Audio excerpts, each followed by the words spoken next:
હાલો friends, આજે આપણે બનાવીશું ભરેલા રવૈયાની રેસીપી. તેના માટે આપણે 250 ગ્રામ રવૈયા લીધા છે. રવૈયાને આપણે પાણીથી સારી રીતે ધોઈને કોરા કરી લીધા છે. સૌથી પહેલા રવૈયાને સાઈડ પર રાખી દઈએ. હવે આપણે ખાંડણી અને દસ્તો લઈ લઈશું, કેમ કે આપણે મસાલો બનાવવાનો છે. હવે તેમાં આપણે મિક્સ સવાણું આવે છે તે લીધું છે. તેને આપણે આ રીતે ખાંડણીમાં નાખી દઈએ.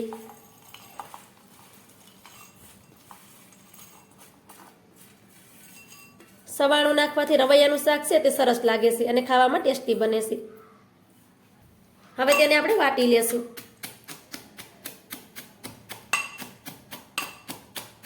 રવૈયાનું શાક છે તે બધા અલગ અલગ મસાલા સાથે અલગ અલગ રીતે બનાવતા હોય છે, પણ આ રીતે સવાણું નાખી અને રવૈયાનું શાક ક્યારેય ન બનાવ્યું હોય તો એકવાર બનાવી દેજો. ખાવામાં ખૂબ જ ટેસ્ટી લાગે છે. અને મારી ચેનલ પર તમે નવા હોય તો મારી ચેનલને સબસ્ક્રાઈબ કરવાનું ભૂલતા નહીં અને મને સપોર્ટ જરૂરથી કરજો. સવાણુંને આપણે આ રીતે વાટી લીધું છે.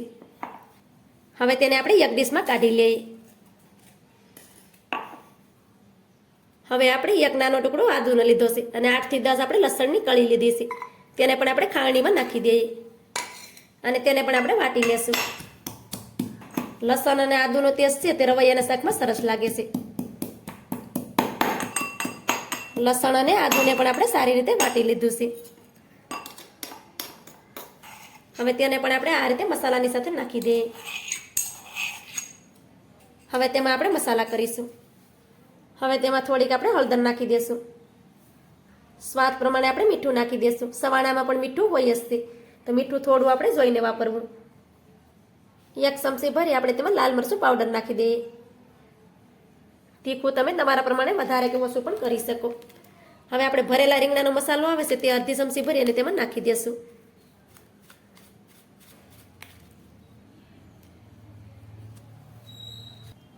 થોડાક તેમાં આપણે લીલા ધાણા નાખી દઈએ.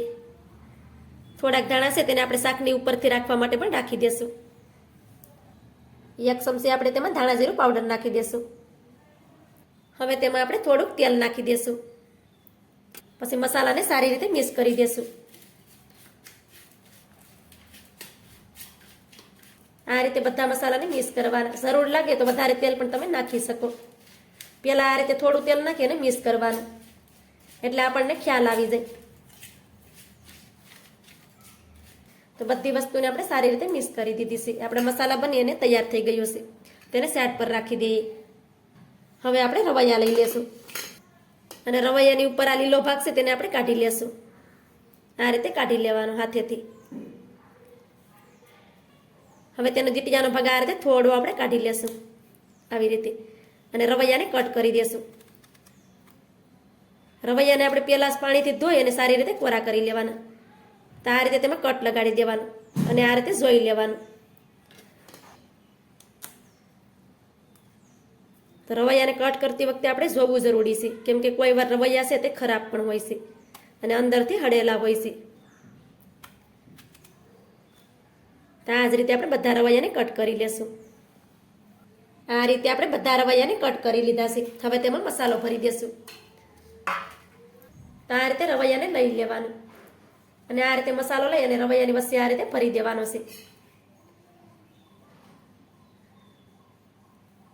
તો આ રીતે તમે જોઈ શકો છો. આ રીતે મસાલાને થોડો દબાવી દેવાનો, એટલે આપણે શાક બનાવતી વખતે મસાલો છે તે બહાર ન નીકળે. હવે તેને થાળીમાં રાખી દેશું. તો રવૈયાને કટ કરી અને આપણે થોડી ઉતાવળ રાખવાની, નકર રવૈયા છે તે કડસા થઈ જતા હોય છે. તેમાં આપણે મસાલો ભરવાની ઉતાવળ રાખવાની, કેમ કે રવૈયાને કટ કર્યા પછી આપણે ઝાઝી વાર બહાર નથી રાખવાના, નકર તે કડસા થઈ જાય છે. તો આ રીતે આપણે બધા રવૈયામાં મસાલો ભરી લેશું. આ રીતે આપણે બધા રવૈયામાં મસાલો ભરી અને રેડી કરી લીધા છે. હવે આપણે પેન લઈ લેશું અને પેનમાં આપણે 2 પાવડા ભરી અને તેલ નાખી દેશું. તેલને આપણે થોડી વાર માટે ગરમ કરી લેશું.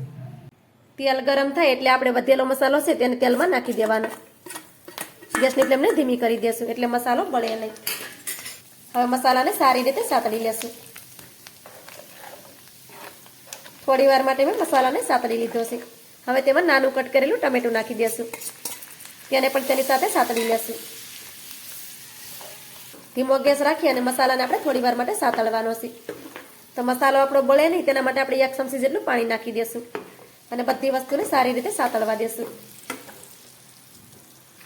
મસાલાને પણ આપણે થોડી વાર માટે સાતળી લીધો છે. મસાલો પણ આપણો સારી રીતે પાકી ગયો છે.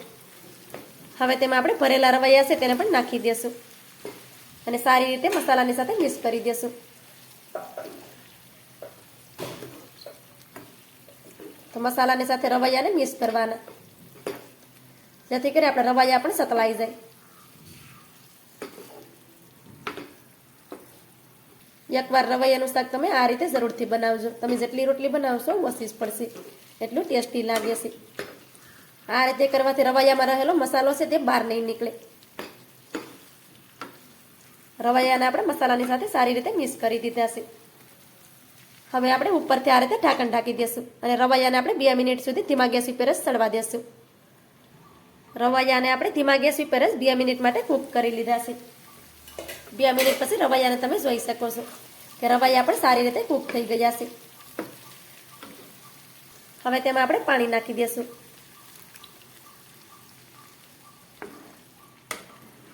તો તેમાં આપણે 1 ગ્લાસ ભરી અને પાણી નાખશું, કેમ કે રવૈયા સડશે એમ રસો છે તે ઘાટો થઈ જશે. હવે બધી વસ્તુને સારી રીતે મિક્સ કરી દઈએ. બધી વસ્તુને આપણે સારી રીતે મિક્સ કરી દીધી છે. ગેસની ફ્લેમને આપણે ધીમી રાખવાની છે અને ઉપરથી ઢાંકણ ઢાંકી દેશું અને શાકને આપણે થોડી વાર માટે સડવા દેશું. થોડી વાર પછી તમે શાકને જોઈ શકો છો કે આપણા ભરેલા રવૈયાનું શાક બની અને તૈયાર છે. આ રીતે એનો રસ્સો પણ ઘાટો થઈ ગયો છે, તમે જોઈ શકો છો.